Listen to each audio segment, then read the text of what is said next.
Walt Disney World has revealed its plans to reopen, and there's a lot of talk about remaking some bad superhero movies. Welcome to the newest episode of SDW. Super Dario World! It's a me, Dario! Woohoo!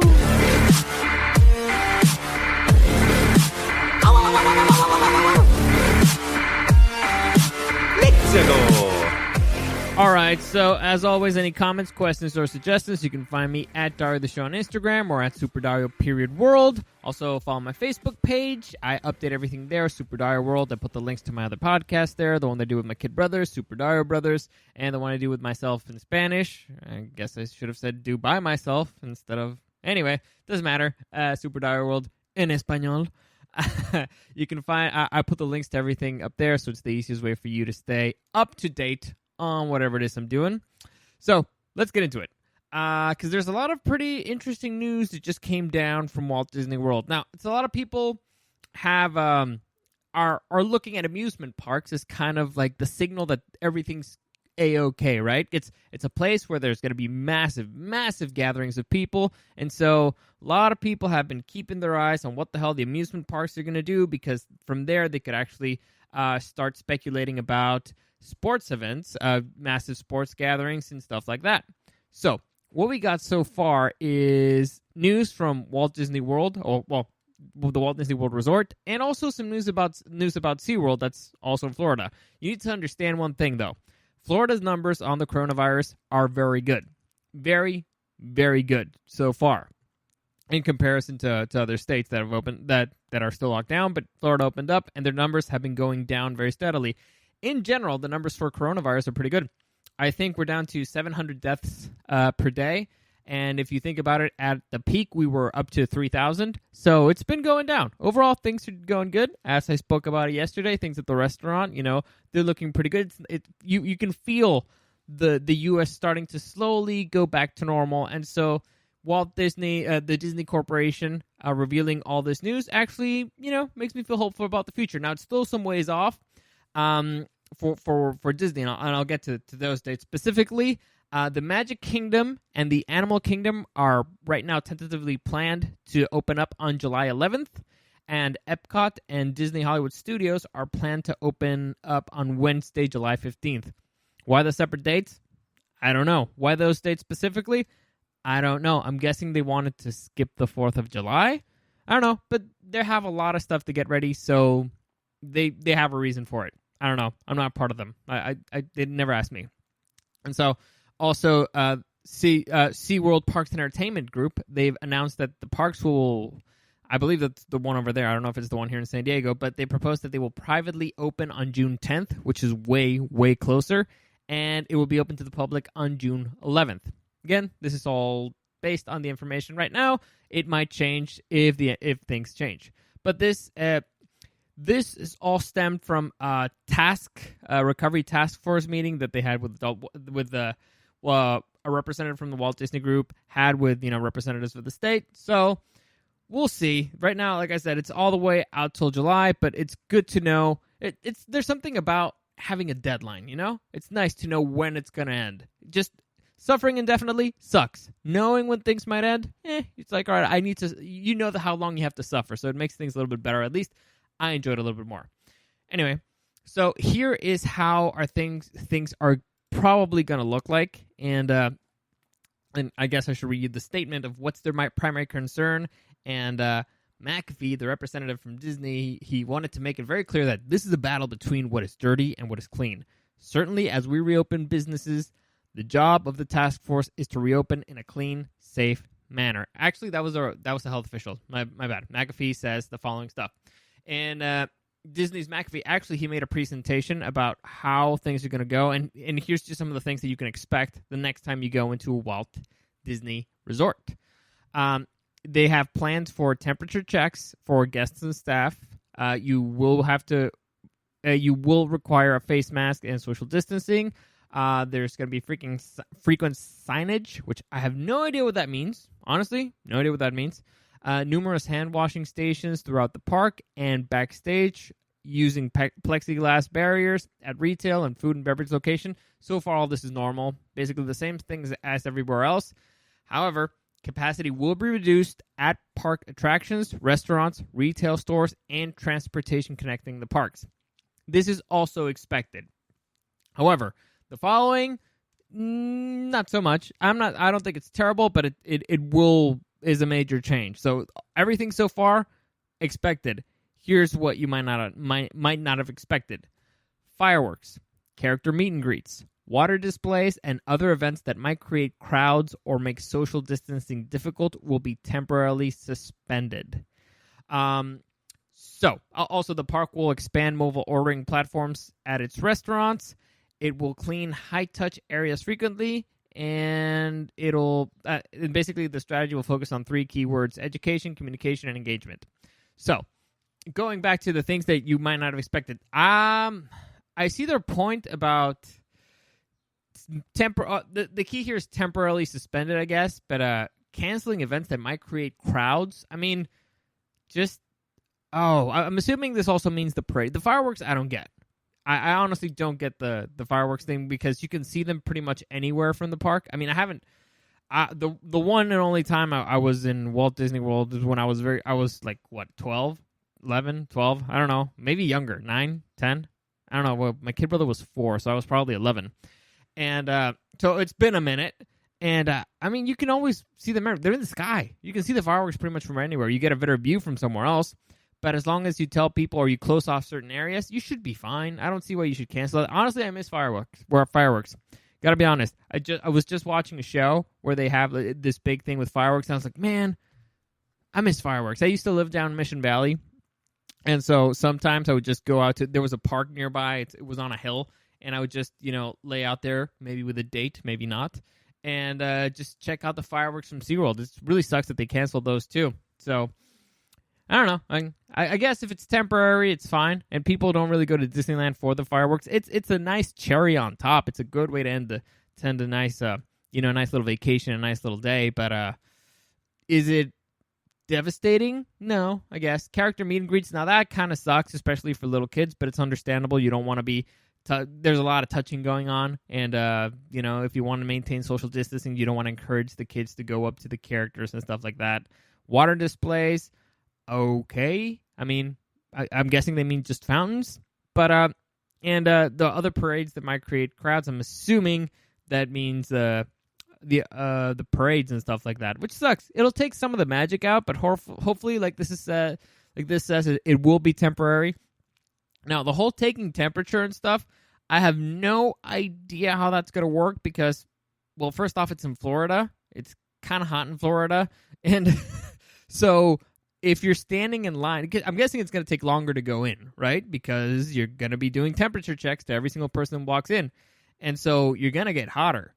So honestly, I don't see that holding up for very long because what are they going to do? They're going to start temperature checking everybody. Everybody's going to be hot because they've been standing in the sun. And then they're probably going to be pissed because they'll be like, what? I came all the way here, I paid for my tickets, and now you're telling me I can't go in? Well, are you going to tell people they can't go in after they're there? I don't see that going very well, to be honest. Nope. So if I have to make a guess, I think the temperature check is going to be out the window pretty quickly, but pretty quickly because nobody's going to like it. Everything else seems reasonable so far, but hopefully it won't last very long, and the magic we'll get to enjoy the full glory and the magic of the park. So that's it. That's their plan. And like I said again, the Magic Kingdom and the Animal Kingdom looks like Saturday, July 11th. Epcot and Disney Hollywood Studios, July 15th. And also SeaWorld Parks Entertainment has said that its parks proposed to open privately July 10th and to the public June 11th. I'm sorry, not July 12th. June 10th and to the public June 11th, which should be pretty interesting if that means San Diego as well. But who knows? Anyway, that's the news for Disney. There's a lot of buzz that has been coming around with HBO Max's big announcement that they will be releasing a Justice League Snyder Cut, the Snyder Cut of the Justice League movie, and it's been exacerbated by Zack Snyder himself because he has teased that apparently in the Justice League Snyder Cut there will be an appearance of a new villain, and that villain is going to be Darkseid. So I don't know if that means that Steppenwolf is out of there, or if it's going to be Darkseid, or if it just means it's going to be a different design of Darkseid. Honestly, I don't know. First off, I don't even know if it's Darkseid or Darkseid. I know that I always say it wrong, and everybody always corrects me, and then I always forget the way I was supposed to say it. So I'm just going to keep saying Darkseid because I think that's the right way, but it's also spelled... You know what? English is weird, right? Live and live mean two different things spelled the same way. Who knows? Whatever. English is weird. Anyway, so Zack Snyder teased the picture, and everybody thinks it's Darkseid. It's not clear how big of a part he's going to be in the movie, or if he's going to completely take over the role.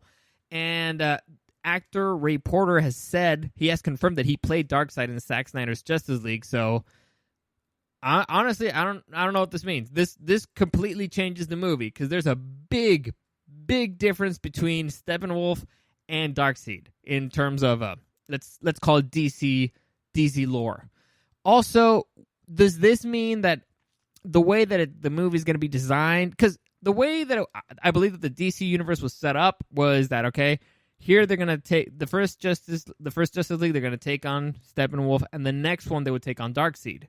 However, if they're skipping Steppenwolf altogether and bringing in Darkseid, are they just planning on wrapping that whole thing up? Which is honestly doesn't sound like a terrible idea to just wrap up that universe and start over clean. But we'll see. Or if they want to just make it like a real standalone thing, or if he's just gonna show up at the end and set up something more for the future. I don't know, but it makes it interesting. I was ready to see it before. I was really excited to see it once they announced it, and now I'm extremely excited to see it once it comes out in 2021. Also, more stuff related to DC. It's been DC opened up. Well, I guess I should clarify. HBO Max has clarified a little bit about what the Green Lantern TV show that they're going to do for HBO Max is going to be like. Now, this TV show is being created by Greg Berlanti, who is he's the producer for that show, and he's done a lot of stuff for the CW's Arrowverse. He created a lot of those shows, and he wanted to be very specific about this. So I'll just read you his quote. Greg has done a lot of really quality DC fare for the CW. This will not be that. This will be the next step up in production value. You can expect the highest level of cinematic production values on those shows, and that's the same for the projects we've announced with J.J. Abrams. Now, interestingly enough, a lot of people, honestly, I hadn't heard of the J.J. Abrams thing, but here's a little interesting tidbit. He's always loved it. He always felt that there was a lot of opportunity there and unexplored territory and kind of a pond that he could play in exclusively. He's talking about J.J. Abrams pitching Justice League Dark. Now, Justice League Dark, I know a lot of people don't know who they are. The big name there for Justice League Dark, I think, is John Constantine, maybe Swamp Thing, maybe Satana, but the big dog there is John Constantine. If you saw the movie, played by Keanu Reeves. Honestly, I really like the movie. I don't know why a lot of people didn't like it, but I really like the movie. I wish they would do more with it. But apparently, yeah. So apparently, J.J. Abrams, creator of Lost, who directed the Star Trek movies, who directed 2 of the last Star Wars movies, which are iffy, but whatever. Apparently, I don't know. It's not confirmed that he's going to be doing Justice League Dark, but he's very interested in it. I'm not a big Justice League Dark guy. I'm not big into magic in general. I think magic is a bit BS. I don't like how all of a sudden you can just break every single fucking rule. It really annoys me, but I like John Constantine, all right? He's a really cool dude. I liked him. I actually like him in the Arrowverse too. So it'd be fun to see something more with him. Also, Satana has really not been underused. I think the last time I saw Satana do anything was all the way back in Smallville. Like, she appeared in a couple episodes of Smallville, and she's a very likable character. She's fun, but I might be missing something else that she's done. I don't know, but it's fun. Like I said, HBO Max is hitting it with pedal to the metal, full cylinders, going full nonstop, investing heavily in the Green Lantern show, investing heavily on J.J. Abrams, and like they said, they want these to be cinematic production values, which means they want to make it look like a movie, which means high quality.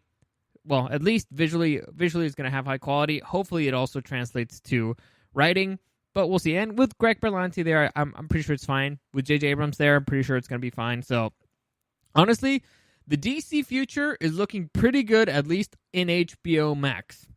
Now, kind of not exactly the flip side, but there's also news about a lot of remakes of kind of bad movies. With the announcement of the Justice League Snyder Cut, there's also a lot of talk, and I talked about this in another episode about David Ayer's Suicide Squad getting a David Ayer cut of the Suicide Squad.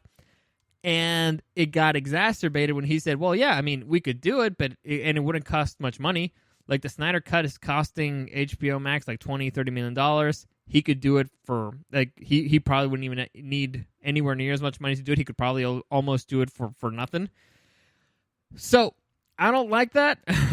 Because, again, I did not like Suicide Squad at all. It was terrible. And he says that, oh, yeah, we got a lot of material of Jared Leto's Joker. I don't want to see Jared Leto's Joker again. I don't. It was horrible. What we saw was horrible. I don't want any more from that. It was the worst version of the Joker I've ever seen. And however, when they asked James Gunn if he'd be okay with them because director James Gunn, who made Guardians of the Galaxy, he's directing Suicide Squad 2.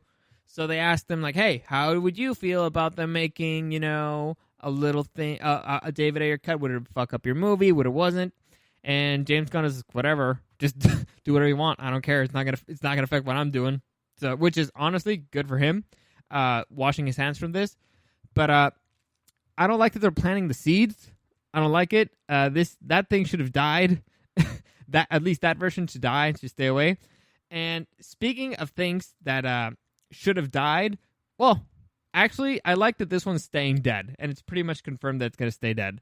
There was also a rumor going around of a longer version of X-Men Dark Phoenix being released, extended cut. However, the director of the movie, well, the writer, producer, and I believe he was also the director, but I don't think he wants that credit. Let me just double check, because I do not want to lie here unnecessarily. Because I remember one of the big things that really, really bugged me. Okay, yes, writer, producer, and this is how embarrassed this dude was in in the credits here. Well, I'm reading an article. I'm sorry. I'm reading an article. Or I'll just read you the headline. All right. So Simon Kinberg dismisses idea of a longer Dark Phoenix cut. Right. Which makes perfect sense. I wouldn't want to see it out there. And then in the article, they say, during an interview, writer-producer Simon Kinberg. All right, the dude directed the movie. He was also the writer and the producer, but he directed the movie. And in the very article, he doesn't want to admit that he's the director. That's great. That's how you know you made a piece of shit. That movie was terrible, by the way. I told everybody who asked me about it, save your money. Don't watch that movie. It's horrible. It's terrible. The few people who saw it were like, yeah, you know what? You're right. I should have saved the money. You're welcome. You're welcome. Too late. It's okay. I understand if you want to see him because I've seen all the other ones. But yeah, you should have waited. It was going to be online eventually and you could have watched it for free. But, shit happens. Shit happens. So they were asking him, hey, is there going to be a longer version of Dark Phoenix now that there's other movies? They're going to get an extended cut. Maybe, is that the issue with this movie? Well, here's what he had to say. The vision, okay, they asked him about his ultimate vision for the film. And he said, that vision did change over the span of making the movie. There are other scenes that we shot, just as there are a lot of other scenes that we shot and didn't end up using.